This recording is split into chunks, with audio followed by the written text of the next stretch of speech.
শেষ জামানাকে ঘিরে হাদিসে বর্ণিত একটি ভবিষ্যৎবাণী সম্প্রতি আবারও আলোচনায় এসেছে। মুসলিম এবং ইহুদিদের মধ্যে এক ভয়াবহ যুদ্ধ হবে, আর সেই যুদ্ধে একটি বিশেষ গাছ গারকাদ গাছের উল্লেখ নতুন করে কৌতূহল এবং আলোচনা সৃষ্টি করেছে। সহিহ মুসলিম সহ একাধিক হাদিস গ্রন্থে বর্ণিত আছে, কিয়ামত সংঘটিত হবে না ততক্ষণ পর্যন্ত যতক্ষণ না মুসলিমরা ইহুদিদের সঙ্গে যুদ্ধ করবে, মুসলিমরা ইহুদিদের হত্যা করবে। ইহুদিরা পাথর ও গাছের আড়ালে লুকাবে। তখন পাথর ও গাছ বলবে, হে মুসলিম, হে আল্লাহর বান্দা, আমার পেছনে একজন ইহুদি আছে, তাকে হত্যা করো। কিন্তু গারকাদ গাছ সেটা বলবে না, কারণ তা ইহুদিদের গাছ নামেই পরিচিত।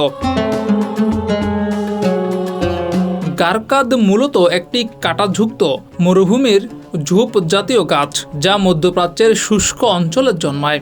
হাদিসে এই গাছের আলাদা করে উল্লেখ থাকায় বহুদিন ধরেই এটি নিয়ে ধর্মীয় আলোচনা চলে আসছে। তবে বর্তমানে ইহুদিরা মুসলিমদের হত্যা করতে ব্যস্ত থাকলেও তারাও যে এই হাদিস এবং গাছ সম্পর্কে জানে তার প্রমাণ মিলেছে তাদের কর্মকাণ্ডে।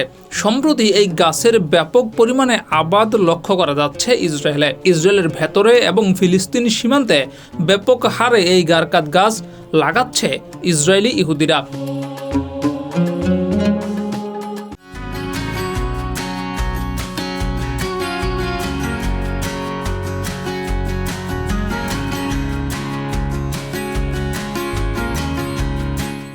ইহুদিরা এই গাছ লাগাচ্ছে এই ভেবে যে এই গাছ তাদের যুদ্ধ থেকে বাঁচাবে কিংবা মুসলিমদের হাত থেকে বাঁচাবে।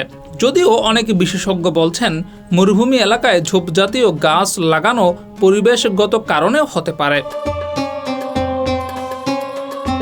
গারকাদ গাছ এবং শেষ জামানার যুদ্ধ, এই বিষয়টি নিঃসন্দেহে গভীর এবং সংবেদনশীল। হাদিস আমাদের ভবিষ্যৎ সম্পর্কে ধারণা দেয়। ঘটনাগুলো কিভাবে এবং কখন বাস্তবায়িত হবে তা একমাত্র আল্লাহই ভালো জানেন। জিয়াউর রহমান, যুগের চিন্তা।